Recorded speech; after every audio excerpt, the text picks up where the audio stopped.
he's thinking this is something it's not. Okay. Well, and I don't know how, and I told him that after he sent that, that something was in the works. But I think, I don't know. Well, I had a weird, You know, it's coming from my neighborhood.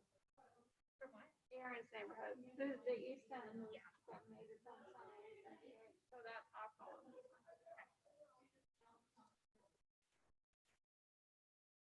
know the guy in Warm Springs who's running that effort. well, hi, everybody. We will go ahead and call our work session to order. Clerk, will you please call the roll? Agent, Here. Clegg, Here. Halliburton, Here. Sanchez, Thompson, Here. Woodings. Here. 5 present, 1 absent. Thank you. Okay, we've got a couple things. I saw Sean. I think both Sean and Linda maybe are here. Yes, there's Sean. To cover first the public health order update. This is the new order. Hi, Linda. That I touched on last Tuesday because we signed it last Tuesday, but weren't able to bring it until today.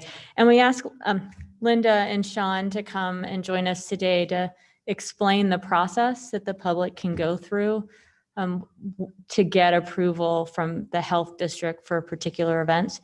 And just to kick it off, I want to reiterate what I said last week, that I really appreciate this new partnership that we have with Central District Health that makes it possible for us to, while ensuring that we all stay safe, to allow for more things to happen in our community. And it wouldn't be possible if Central District Health hadn't agreed to review plans, both from private individuals and events organizers, but also from the city ourselves. We're going to be sending plans for our facilities to Central District Health. And the goal was to make it possible for the people of Boise to do more while making sure that we don't lose the progress that we've made. And so Sean and Linda, with that, I'll hand it over to you. Thanks for joining us today. Thank you very much, Mayor, and thank you, members of the council, for the opportunity to present on the most recent public health order today. I'm going to share my screen here and have to do this right.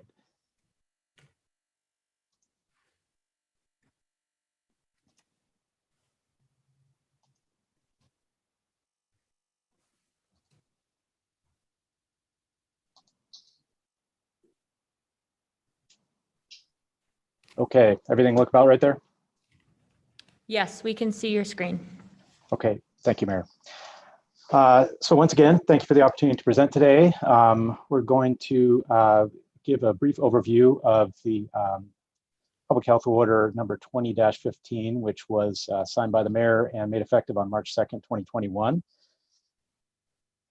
As with previous health orders, this current order requires non-household physical distancing, face coverings in public places, as well as the compliance with Stay Healthy Guidelines Stage 3 and the CDH Public Health Advisory. Notably, this health order amended previous health orders to allow gatherings of 50 or more persons with Central District Health approval.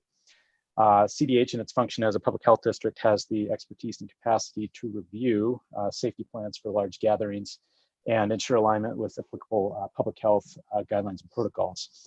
And I'll note as well as echo the mayor in saying that this approval process was produced in close collaboration with CDH and City of Boise staff to come to an agreement on a workable plan forward. So with that, I'll give a brief overview of the process for the review and potential approval of gatherings of 50 or more by CDH. So essentially, from the standpoint of the applicant will visit the CDH or City of Boise website to download the safety planning form that was produced collaboratively by CDH and City of Boise. I've listed the links for both the CDH website here as well as the City of Boise website, and I'll also note that there's a link on the Parks and Special Events sites as well to ensure that this is as accessible as possible to our constituents. The applicant will then complete and submit the form to CDH for review. And CDH's stated goal for review time is 48 hours. Certainly could take more or less than that, just depending upon volume. CDH will review the plan, the safety plan for alignment with state protocols and safe gatherings and events, and we'll make an approval determination. I'll also just mention that the form itself contains a number of pieces of information and data points, including the start and end date of an event, number of attendees anticipated, and as well as a checklist that aligns closely with City of Boise priorities and those that are listed in the public health order, and includes some listing of protocols for higher risk populations, for example, signage and messaging, and other critical measures. So after CDH review, the plan is then submitted back to the applicant as well as copied to City of Boise. If CDH does not recommend approval, Boise City will then make a final determination, or at least will reserve the right to make a final determination on approval. The City of Boise will also do the same for any of our own planned city gatherings of 50 or more people. And of course, throughout this process, the city will continue to closely monitor the status of the COVID-19 pandemic, and will change or modify the health order as needed. In terms of messaging and outreach, as with past orders, we've worked hard to ensure that the intent of this order is communicated to our stakeholders. Earlier last week, we conducted a community partners call with Mayor McLean, along with senior staff and business and community organizations, primarily those that typically hold larger gatherings. We also followed up that meeting with direct outreach and messaging to individual stakeholders with information about the order and our coordination with CDH, including specific links to the website and where the form could be found. And also have continued to message on social media the overall intent of the order. So with that, I will hand it off to Linda for a brief overview of the clerk's office role. Thanks, Sean. Yeah, the clerk's office role in this process really does not change much. We're asking folks who need alcohol catering and special event permits to work with CDH prior to coming to the city, but the process pretty much remains the same there after that. We'll have our normal process for issuance or denial of a permit. And recommended approval by CDH does not necessarily guarantee that the city will approve a permit. Obviously, there are a lot of other things to consider with that application. And our application deadlines we'd like to keep those the same as well. So that's another reason why we ask folks when they do apply for a permit to already have attached the CDH approval with that. There's a 5 business day deadline for alcohol or catering permits and a 45-day deadline for special events permits. And then Parks is asking anybody that needs to go through the Parks permit process to contact Parks in their usual manner as well, but contact CDH beforehand as well, and have proof of that CDH approval when they go through the Parks process as well. And with that, thank you, Linda. That is the end of our overview, and we are happy to take any questions. Madam Mayor. Go ahead.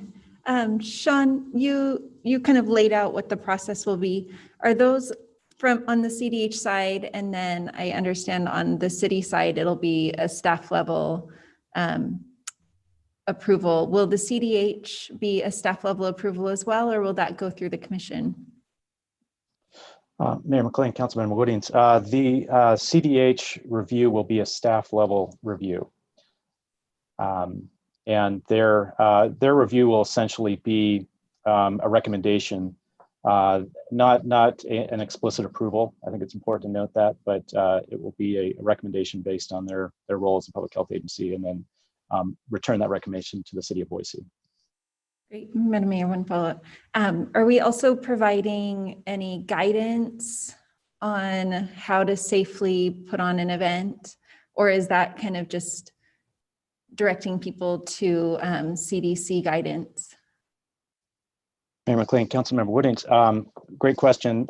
The guidance for large gatherings that basically CDH is using to make their determination are included in the both the stage 3 state guidelines as well as the CDH advisory, and incorporated into our order.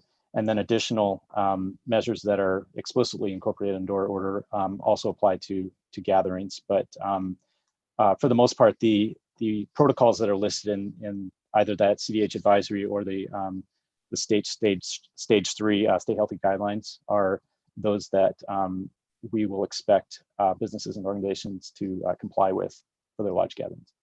Great, thank you. Thank you. Madam Mayor, Sure. Go ahead, Councilmember Halliburton. a couple things. First, just congratulations and good job at getting this done so quickly to the mayor's team.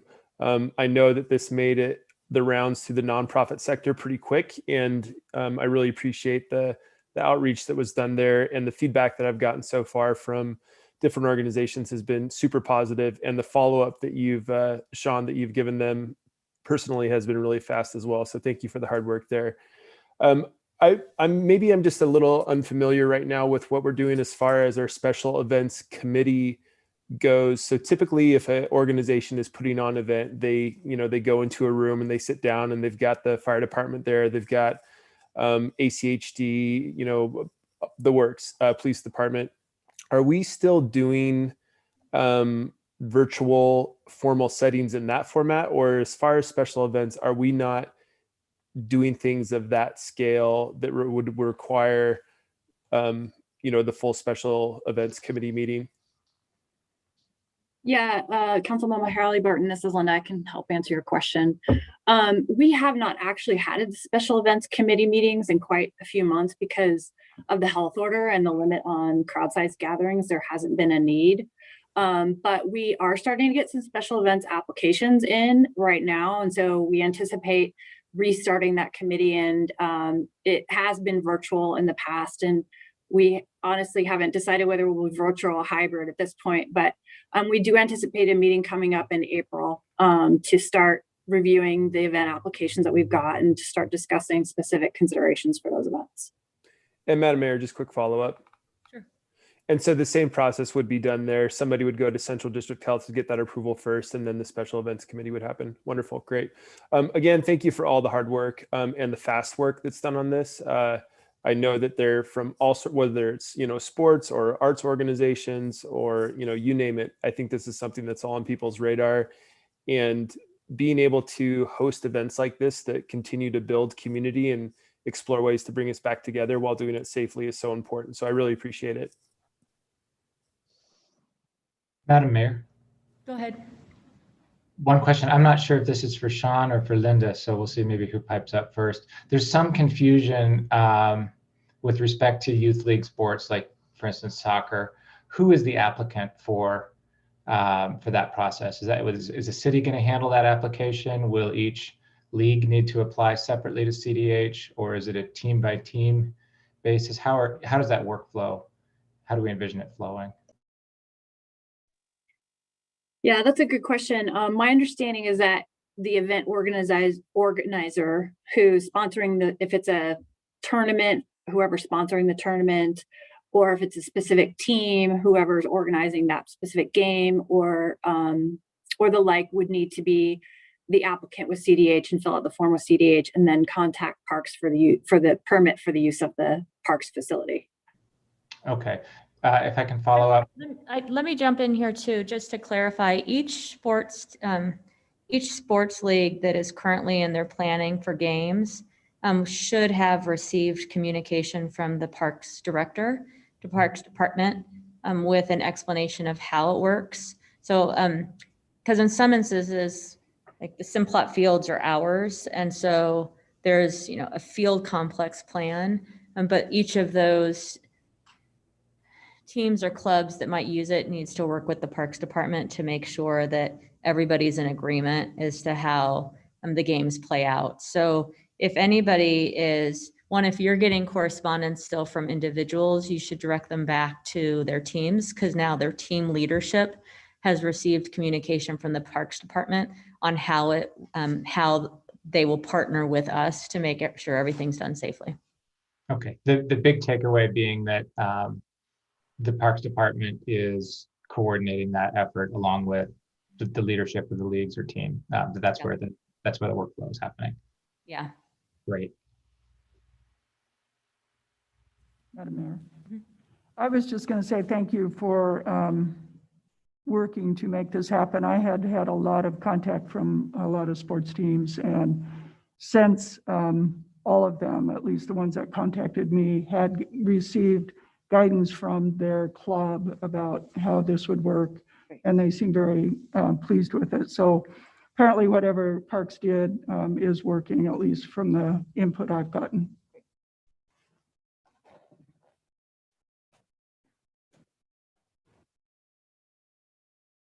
All right.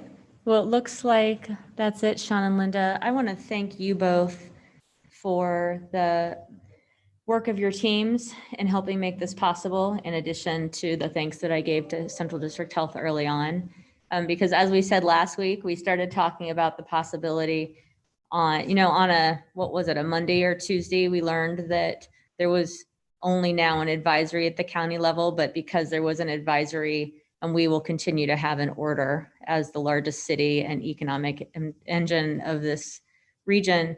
And then suddenly we found ourselves, because we were the city with the order, without the systems that we'd had in place before when the county had maintained that. And so we pivoted quickly because of, and it was possible because of the work of your teams to come up with a new way to do this. It's an experiment. It'll continue to be an experiment.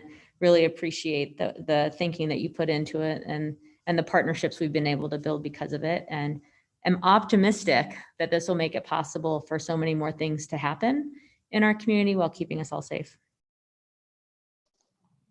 Thank you, Mayor. Thank you both. All right. Welcome. You're here in person. Next up, I got too close to the mic. Welcome, Rob. We are going to discuss our city facilities and one facility in particular. But just to kind of set the stage for this, as all of us and council, as you've made it clear, as I am committed to, as we think about how we do everything possible to address affordability and housing in our community. One of the big pieces of the puzzle is that we hold a lot of land assets that have been used for various things over the years. And we believe that there's a way to save our residents money by combining some of these tool yards, lay down yards, what have you, but also to free up some space for future projects for homes. Through our land trust. And so we've asked staff to begin to do a deeper analysis on all the holdings we have. And part of that is this facilities planning update and plan for how to combine things, but also the analysis of what land that we have is most appropriate for housing. And so we've asked Rob to join today to give some background into where we're at and where we might be headed with some priority pieces. And thanks for being here. It's good to see you. Yeah, thank you, Mayor, members of the council. It's good to be here and good to see you. Rob, I think maybe pulling the microphone a little closer. I can right. hear you, but it sounds more that I can hear you in person than that you're amplified. Okay, and I'll That's better. speak up a little bit louder too. So thank you for the time.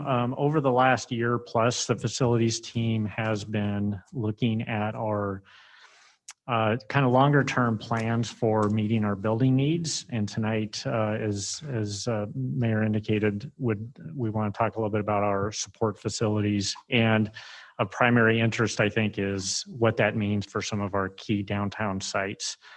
And tonight, I'll talk a little bit about kind of where we're at right now, a strategy approach that we've developed and kind of next steps. And by support facilities, I mean things like we're talking about things like our park shops, our fire logistics center, some of our storage facilities, some of these back of house functions that really enable us to deliver services. Because some of the sites are really important, I kind of have a few slides up here for a quick visual tour in case anybody's not familiar with some of these facilities. The one on the left is the primary parks shop facility, about 2 acres. It's right adjacent to Julia Davis Park. The zoo is just south of the picture there. And again, that's kind of, Parks has several different maintenance facilities, but this is kind of like their headquarters main facility. The site to the right is our fire logistics center. You can see the connector at the top of the picture, and Shoreline Drive is to the right. And this facility, Fire Logistics, what they do is some of the specialized maintenance of like fire engines, et cetera, as well as like their air packs, that kind of thing. The third site that's really key in the downtown area is right across the street from that. So again, the connectors at the top of the picture and Shoreline's on the left. The building on the right is houses our facilities maintenance team. There's a few other functions in there as well. And then the building on the left is our communications or radio shop. And those are 3 key sites that are of key interest, and I think we'll probably reference back to those as we go. I wanted to start a little bit about why are we trying to develop a long-term plan. As Mayor indicated, optimizing land use is a key driver for us. Having these facilities where they're at probably made sense 50 years ago, probably less so today. And we are really interested in better use of these sites, primarily for housing. Apart from that, these facilities are getting fairly old, and they also are limited in terms of how much growth. As the city grows, we need more facilities. There's just limited opportunities with some of these sites, so we need to do something. And so that's kind of all that kind of wrapped into us wanting to develop a longer term plan, a longer term strategy for this. The planning process that we used, we tried to get out the crystal ball and tried to anticipate what we might need. We used a 20-year planning horizon to try to estimate what we might need for these facilities. Then we went through a process of trying to brainstorming different strategies. Do we leave them where they're at? Do we consolidate them all to one location? Really just tried to think through those different options far enough to really get a sense of an understanding of how they might play out. And then we compared those different strategies against each other using a multi-criteria analysis, looking at not only how well do they perform, do they function for the department, but of course things like cost, as well as how well do they align to our other city goals? Do they match up with Blueprint Boise and our land use goals? Do they work for or against our climate goals? That kind of thing.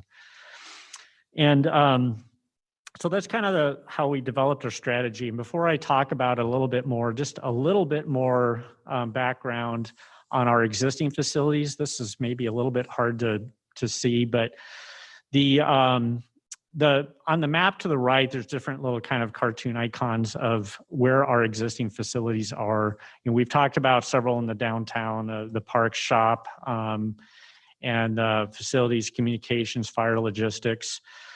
We also have in the near downtown, I mentioned there are actually several different parks, shop sites. There's one, for example, kind of on the edge of the Morris Hill Cemetery.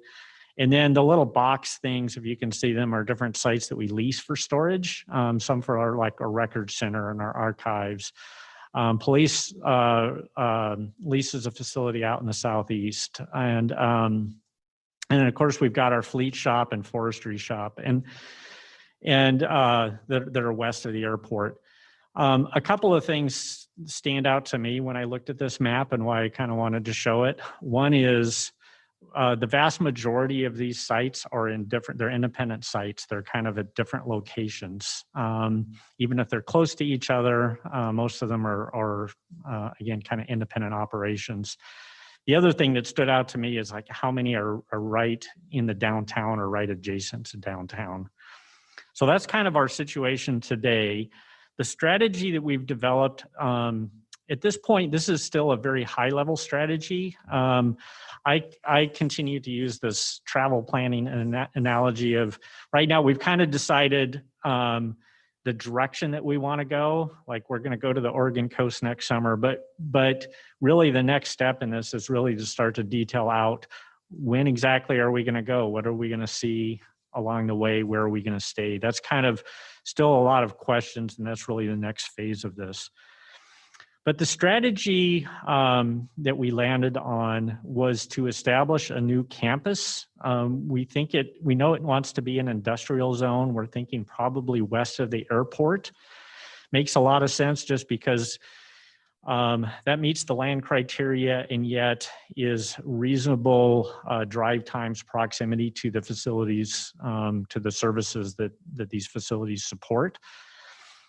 We do think that there are a couple of facilities that we think that are smaller, have more travel associated with them that might make sense to make closer in and to move basically with the idea of trying to decrease how much driving we have to do, both from a staff time and again, from a climate standpoint. A couple of those we envision like might be the facilities and communication shop, again, smaller operations. One potential location for those would be as we move parks out of their Morris Hill shop site, that might be a location that might fit for them. And then, of course, as these facilities start to get relocated to the new campus, then that frees up the existing sites back to the site there by Julia Davis and both of those shoreline sites. We're anticipating that those would go toward the land trust for housing. There could also be variations that maybe one of those gets sold off for redevelopment instead. So that's kind of, all of those are questions that will be really sorted through in the next phase of planning. To be upfront, this is a significant investment in order to achieve this. We're right now, very preliminary, of course, but we're thinking it could be in the $20 to $35 million over time to the cost to move those facilities out. And but again, compare back, it's not like it's free if we leave them where we're at. We're going to need investments in these facilities regardless. So in the next phase of planning, what we really hope to do is to have take this high-level strategy and really make it into more of a detailed plan. Really study and understand the actual scope needs for each of these facilities. Really refine the size of them. How much is each of these is going to cost? Take a good look at the sites, what sites are available, what really makes sense for these, and really nail those down and get a site lined out. And then as we understand the costs, the site, we can develop a master plan and we can start to look at the priorities. Obviously freeing up land is a high priority. Beyond that, what else makes sense to stage these things? And then obviously, as we understand the cost priorities, then we can start to work out what is the timeline? Are these facilities, is this a 10-year plan? Is this a 15-year plan? What's a reasonable cadence to be able to start to collect these up and move them out? So our next step in this process, I think your next agenda item, one of the interim budget change requests is for $300,000 to fund this detailed planning effort, get the architects and construction managers on board to really get into that detailed planning. We think that effort will take a little over a year. And of course, during that process, we'll coordinate with airport in terms of potential sites, but also with parks and fire, et cetera, with the impacted departments to really try to develop this plan to that greater level of detail. Beyond that, I wanted to provide a timeline of just a sense of how this might play out. Obviously, a lot could change with this, but I'm thinking that if a year from now we start to have a pretty good sense of the site, we can start to get that secured. Then we can start in with the design for the first facility to relocate, which I presume would be the Central Park site, again, to free up the Julia Davis site. Then in FY23 and 24, we could finish design and start constructing the replacement facilities so that we could free up the Julia Davis site in the middle of 2024. So that's kind of gives you a sense of how that timeline might play out. And then I have a note on there about overlapping, assuming it goes to the land trust process of going through the RFP process and starting that planning and entitlement process. I would envision overlapping the parks planning and design significantly, so that essentially the day we're open up the new facilities and we move parks out, right behind us, the developers could be moving in to start initiating the redevelopment of that site. What facilities are next? Again, I kind of have some guesses to be what would be next, but really that's part of the kind of that next planning effort, is to really start detailing that out. So that's kind of where we're at, where we're headed. And with that, that's the end of my presentation. I'd stand for any questions. Madam Mayor. Thank you, Rob. I think that this is really important work, and evaluating what we already have is obviously a huge piece of our land trust. I'm curious because it's in my neighborhood. And so, I always want some for myself a little bit. Did anyone look at Fort Boise Park and the facilities that we have there? Madam Mayor and Councilmember Woodings, the part of the problem with placing these support facilities in more of the downtown location is really trying to maximize the use for again, more like prime recreation, prime housing opportunities.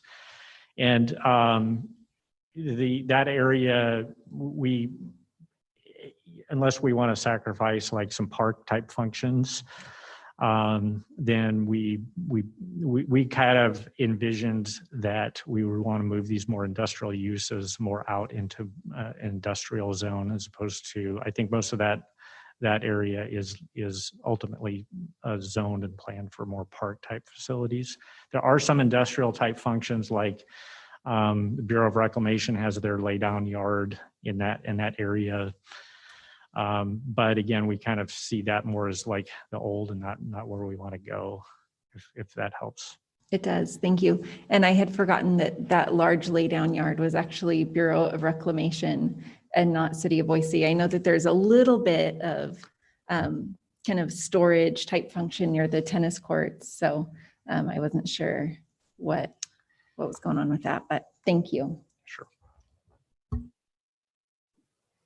Madam Mayor. Thanks, Rob. I really appreciate this. I want to see what I can do to make it go even faster. So the question I'm asking you is, what would it take to speed up the timeline? Madam Mayor, Councilmember Clegg, for more significant projects like this, it's the timeline of having roughly a year to design a facility, make sure we really know what we're doing and get good documents put together, and then about a year to construct it is really hard to accelerate without really taking significant risks about what we're doing. The third year in this process is really to make sure that we get the right site, that we have it planned out, the whole sequence of things. So again, to kind of avoid that risk of starting to build and then realize, we should have had more land, for these other facilities down the road. So I do understand this is a high priority. I'm hoping I'm conservative, but I'm reluctant to promise that we can accelerate, but I do totally understand the message of we need to push on this and get this completed as fast as we can. I think we all share your urgency, Council President. I do have one clarifying question, Rob. As you talked about the timing, if I heard you correctly, it would be possible for while we're the Julia Davis site, for instance. It's not, just to be clear, it's not in the park. We just keep calling it that because it's right next to the park. While we are going through the process of making it possible to move everything, we could at the same time be initiating the land trust RFP if we were going to hold it, so that the city and its committee could put out what we're looking for, even review proposals and select ones, so that the day they're ready to go is the day that we move everything off. So we don't have to wait until it's clear to start that. Mayor, that's correct. I see no reason why we would not want to start the RFP process for the land trust. I'm thinking, I think, I'm not super familiar with their process, but I've talked enough with Leon that I believe they take roughly a year to kind of go through the RFP process, get the developer selected and spun up, and then that developer also needs roughly a year to go through their permitting process, design process. And so I kind of envision that that timeline could really line up pretty well, where while we're planning our facility, they're planning theirs. So again, that kind of, again, back to exactly as you said, is we're kind of moving parks out, they're moving right in behind us to start redevelopment. Madam Mayor, follow up if I could. Sure. As part of our analysis, and so I guess what I'm not sure of is whether this would be part of the land trust work or your work. Some of those sites have facilities that either may have some value as adaptive reuse or may have some historic value or some other things. When will that analysis happen and who will do that? Have we thought about that? Madam Mayor, Councilmember Clegg, I think that's a really good point about exactly what redevelopment looks like. And I think that would probably be, I really envision that as a partnership between the support facility planning effort and also I think discussions with the grower housing team to see first, is that a good, match to go to the land trust or not? And then I think if so, then I think that discussion could start to identify what are the fences or parameters around that. Because there are, certain, structures we need to look at. The park site has like our geothermal injection well that we need to protect and plan around, that kind of thing. So I kind of envision that to be a partnership as we conduct our planning process. And follow up then, and that would also happen concurrently then. That would be like first, okay. Sounds good. So I think what we're hearing is the reality that while this seems like a long way away, and it does feel like a long way away, the time it takes to go, think about how the length of time it's been with Franklin and Orchard. We're going to be faster than that because now we know more of what we're doing and how to do it. But it really does parallel nicely with the time that'll be required to build out these plans and systems and then move everything. Is our intent. I think I saw Councilmember Halliburton had unmuted at some point. Yeah, thank you, Madam Mayor. A question a little bit similar to Council President Clegg's question. So in one of the slides we talked about it was about an estimated 20, I think, to 35 million potential cost to do some of these moves. And then we also talked about using this land for either land trust or possibly to evaluate selling as well. And I'm just kind of curious if we have any sort of estimates on the value of that land. And I guess in that analysis, when we're thinking about it, are we thinking also about selling the land and using those funds to explore other property for land trust as well? Or are we more focusing on these are where the land trust would be? Madam Mayor and Council Member, really good questions. The best guess at the site next to Julia Davis, there was an appraisal done. It's getting a little bit old, but I think that's somewhere maybe in the $5 million range, something like that. And I do think as we evaluate these sites and talk with the grower housing team about the opportunities, I think then that really comes back to you as a policy decision of, I think that we can bring back recommendations of, hey, this works great for grower housing. This is, the sweet spot for it.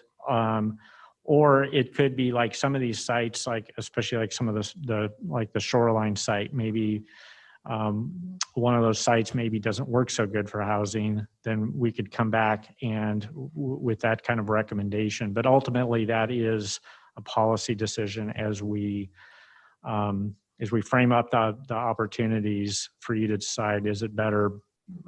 We would obviously be coming back with current appraisals, land values, as well as zoning. What's the potential either way for that kind of decision? But that really super tentative discussions with Leon. But that's the kind of thing we've talked about is if we do sell it, that does free up opportunities to purchase more land in other locations if it doesn't work well for them. Yeah, thank you, Rob. I think having some of those appraisals and things like that would be helpful in kind of making those decisions to kind of weigh in the future when we know that we are talking about a $20 to $35 million cost. It'd be, I think, really exciting to explore all those different options. Thank you. Madam Mayor. Yes, go ahead. Excuse me, go ahead. First, I agree with the council president and the mayor on the timeline. I mean, it only seems like a long timeline because we're on the front of it, and it's only longer if we wait another year. My question was about the price, the estimated price, and it's a big range, and I understand why.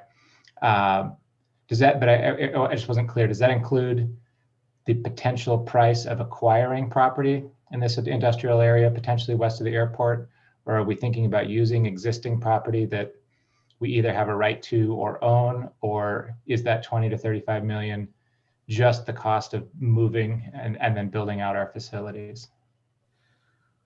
Madam Mayor and Council Member, Agent, that we do have some dollars included in that estimate to secure land. Even if it is land that the airport currently owns, and we buy it, we need to essentially purchase it from them to make the airport enterprise fund whole. So I can't remember the number right off, but we did get some older appraisals, some high level estimates that is included in that range. Okay, to follow up, yeah, that was my question. I just didn't understand that. And knowing the airport director, she drives a hard bargain, so maybe we should private property buy. Madam Mayor. Yeah, go ahead. I just have, maybe I'm just being a little bit dense, but just kind of trying to get some clarity around the process of evaluating the various properties that we have. There's a lot of talk about the Julia Davis site as being like the site, but I just want to make sure that we have all of the information that we need and we're looking at it really objectively based on that information. And so what kinds of information will you be coming back to us with so that we can make these really important financial decisions? Madam Mayor, Councilmember Woodings, I've kind of envisioned two kind of, I don't want to say coordinated but separate kind of pieces of information. One is what seems to be the right decision as we get down into the details about these support facilities in terms of, scope, cost, priorities, timeline, that kind of thing. I think there's a separate, it is related, but there's a separate decision about what's the best end use for these three properties.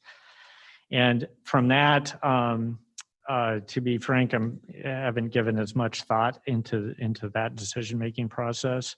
But I do think that that's some level of discussions, as Councilmember Clegg indicated, some sort of analysis of what opportunities, what's on the site, what are opportunities and constraints. But I also think it's discussions with the Grow Our Housing team in terms of what are the potential.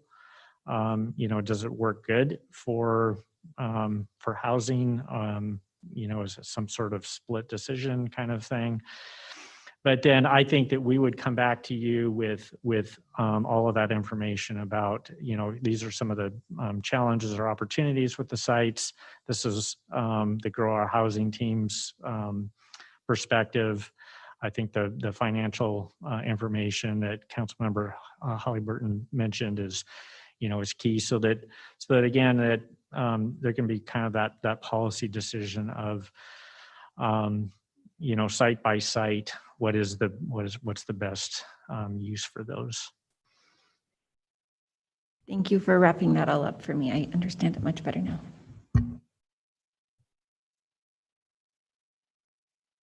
All right. Looks like that's it for now. Rob, did you need anything more? There was No, the interim budget change request, I think, is part of your next council Sure. agenda item. And I don't know if Travis is here just to answer any questions, but this was a big piece of it, which is why we just had this presentation. So you don't need any direction affirmation specific to this, but Nope, with the IBC, you'll get that. Yep, I Great. think I'm good. Thank you. Thank you. Hi, Travis. Hi, Mayor. Yeah, so Travis is here if anybody has questions or comments on the IBC. So, and just to give you a bit more background, so without discussing any more what Rob just walked you through in greater detail, frankly, than I could. So we have a total of 5 IBCs. Rob's is just one of them. It was actually last in the order, but we can discuss it first. And the budget request is for the $300,000 to do that preliminary planning work that Rob referenced. We have 3 parks IBCs. One is for the Memorial River Node, which is a memorial, as you're all aware, excuse me, for the helicopter pilots that died in the crash last month. It'd be building a memorial for them in Julia Davis Park. There is also another, and that would be a $75,000 one-time appropriation. There's also a $140,000 request, and it's just the ability to use already received donations to rebuild the Catherine Albertson Rookery Shelter. Again, a one-time cost that is covered by existing donations. And the third parks request is for $80,000 to address the City of Trees challenge that Jennifer Tomlinson discussed with you. I believe that was on February 23rd. So it's just aligning the funding for that initiative. And then finally, we have the 5th IBC is for arts and history. It's just moving money around for the Traffic Box Art Program, specifically allowing them to recognize and utilize revenue from 2 grants to install additional traffic box art this year. So those are the 5 IBCs, and in general, I will stand for questions, although I might just kick it right back to Rob if you have something too detailed on the support facilities. Madam Mayor. Go ahead. Yeah, thank you. My only comment is on the Memorial River node, which I'm 100,000% in support of, and I think was an excellent idea by our community, our mayor's office, and others who brought forward this idea. I think it's a great way to memorialize these heroes.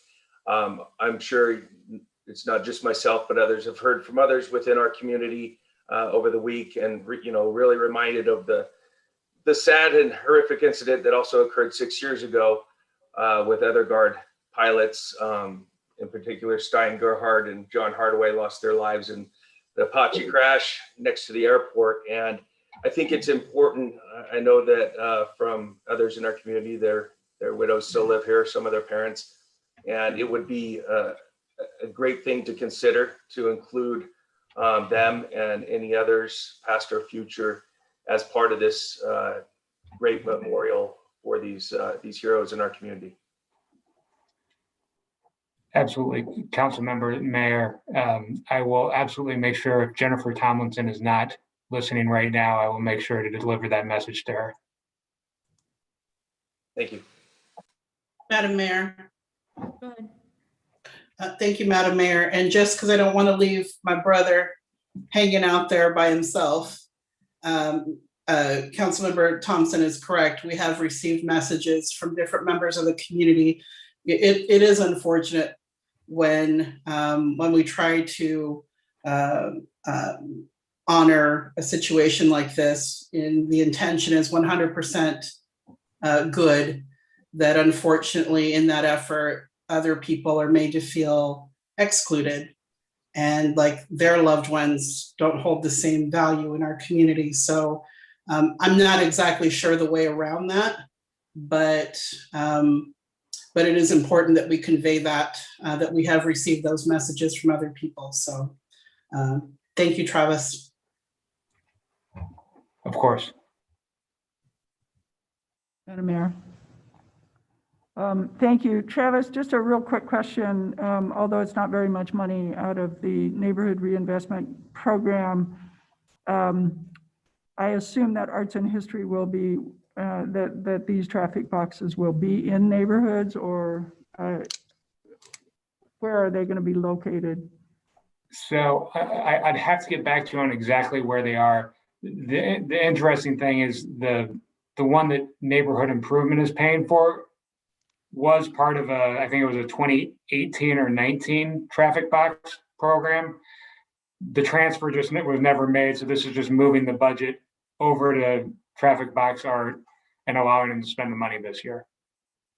Okay, thank you. That answers the question I had. Okay.